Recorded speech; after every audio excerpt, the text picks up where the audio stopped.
Mike Comtech coming to you here with another video. Zoltar might be a little bit nervous. We're going to take him apart today.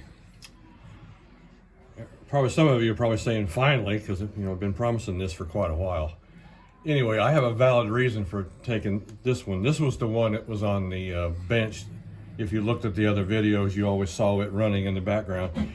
It's developed a little bit of a noise, and so I want to try to get that noise out if I possibly can. Let me set my power supply to about 4 volts here or so, and I'll fire it up. It's got a little bit of a, you can hear that.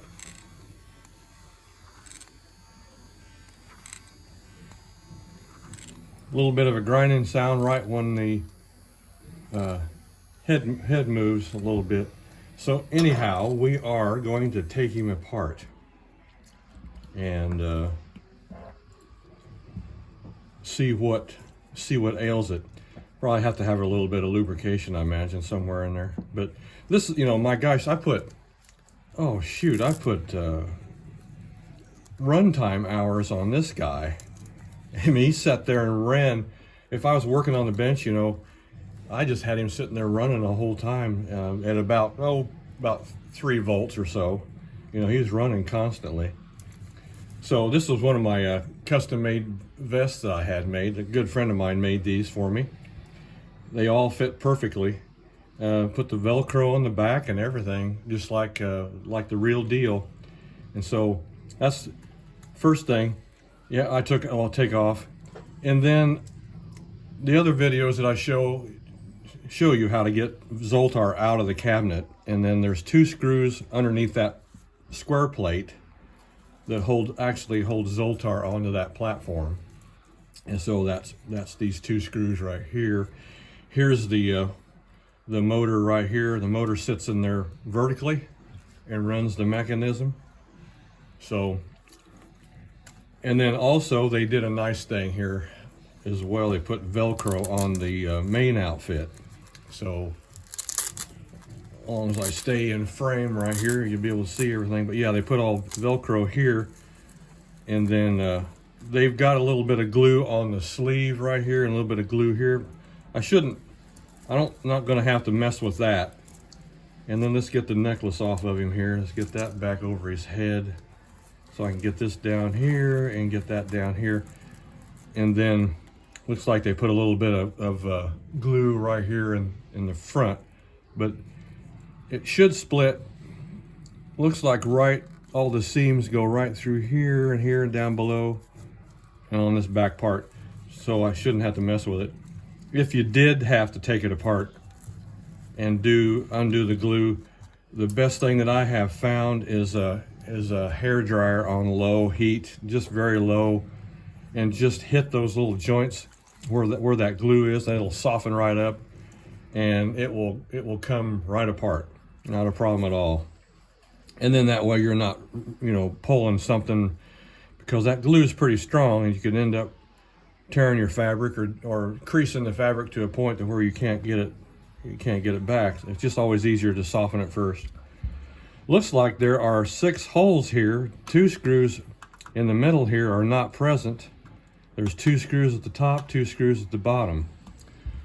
So let's see what we have here. Take my Phillips screwdriver and we'll back these screws out. This is pretty hard plastic on this. Just a matter of getting down here. If I can't get that one down in there, then I'm going to have to get no, I get it. It fit.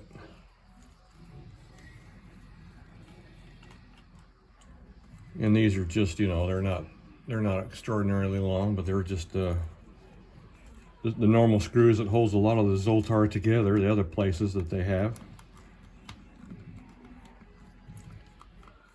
Take the lower one out and take another one. And hopefully when I pull this thing off, so it just all doesn't explode and gears go flying everywhere.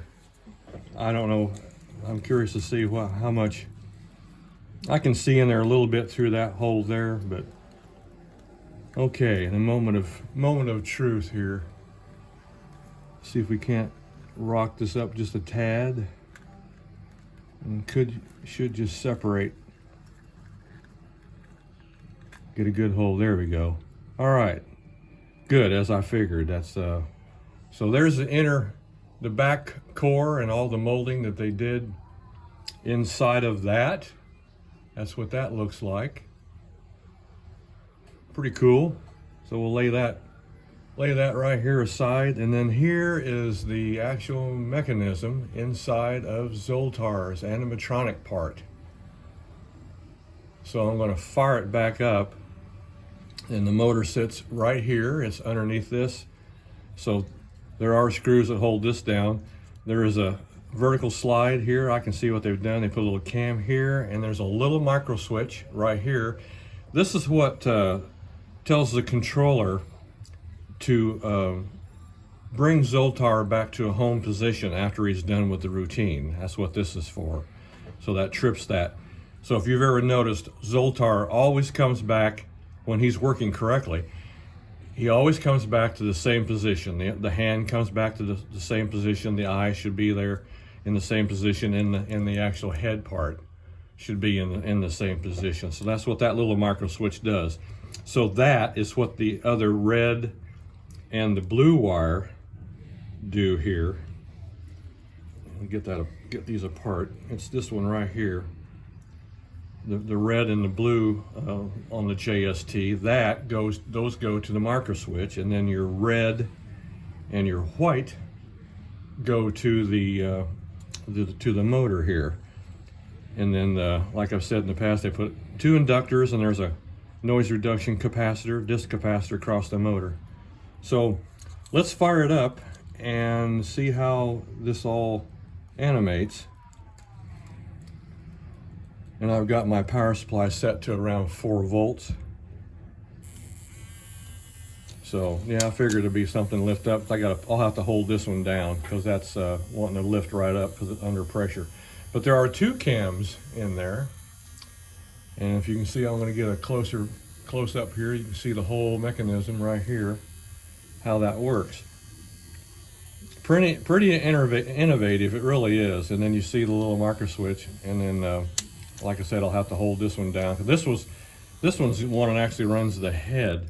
So this one right here is doing the head animation, the nodding. And then this one that runs up here is actually going in and operating the mouth. It always amazes me the engineering that goes into even the robots from the 60s and 70s are just amazing on what they did internally to get, for one motor to do all the work of all the animation and what they came up with. And then they've got this cam right here. This runs your arm, which just fell off, but I can put it back on here. That's what runs the arm back and forth, the animation on the arm. This is the one that waves over the crystal ball. That's what this one does. So if you can see that, how he moves his arm here. It's a little fast. I mean, 4 volts probably a little fast. I can turn it back down here, get it back down about 3.5. And then, so that cam runs the arm. It's got the little post on the arm here. The little post right here runs inside that cam. Little actuator there. Yeah, I don't know. I just have always found it fascinating because you're dealing with electronics, you're dealing with electricity, and you're dealing with mechanics, so mechanical operations. And then the 2 slides up in here, they do have a little bit of lubricant in here. And then I can see it on some of the plastic pieces, especially on right up in here. They do. You can see that dark right in that bearing right there. That's all lubricant. So the motor runs vertical, so it must run on a crown gear, and then that runs up this direction. And then right now I'm not hearing that noise as much. And let's lift this up. but there's actually two. Actually, there's two cams. There's this one right here, little spindle, that one here, and there's another one underneath here. So that gearbox, internally this gearbox runs these two actuator cams right here. See that one with a little pin on it going around and around? There's another one just like it that runs the mouth part. And then they've got it joined right here, running the parts that move the arm. And then of course, then they hit the micro switch right here. So you see the micro switch going, flowing up, hitting up and down. So it's, on or off. So I was wondering if the motor, that noise I'm hearing is inside the gearbox or is it out here somewhere?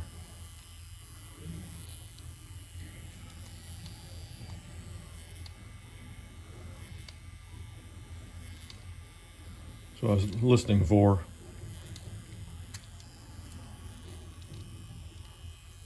And it's not that big a deal. I mean, it makes a little noise. If Zoltar is speaking his routine, you don't hear it.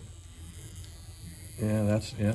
And then here's the little notch cut out here, and this is the jaw part, and the jaw hinges right here on these two pins, the neck and the jaw. The jaw hinges right here on the front one, and the neck hinges right here. And these pins, these are little push steel pins, and they'll push right out if you want to. So if you want to take the head off, then you could push this pin out and undo it, and then you can lift this head right off here. You'd have to take it up here, and then that head would lift right off. And then the jaw hinges right here on this pin, and that one would slide out too. So yeah, there's quite a bit of molded parts here on the internals of Zoltar, that's for sure. Pretty interesting. So anyway, I'm going to delve in more about where the noise is coming from. It feels a little rough right here when I have my thumb here. So it could be when this, and I don't feel that when I take that and lift that off that cam there. So there could be a little roughness, right? Put a little lubrication in this area, and I'll put a little lubrication here, and then lubricate some of these moving joints here and underneath this screw right here. Maybe put a little bit in these two slides right here, and we'll see if that quiets him down just a little bit. Anyway, so putting it all back together would be just reverse what I did here to take it apart. At least it all didn't come just flying apart and going everywhere. And I thought, and then that's when you say to yourself, well, shoot, now where'd that gear go? Where'd this thing go? Where'd that come from? Then you got to reverse engineer it yourself and put it all back. So as always, thank you everybody for watching my videos. I really appreciate it. Zoltar appreciates it. So we will talk to you all later.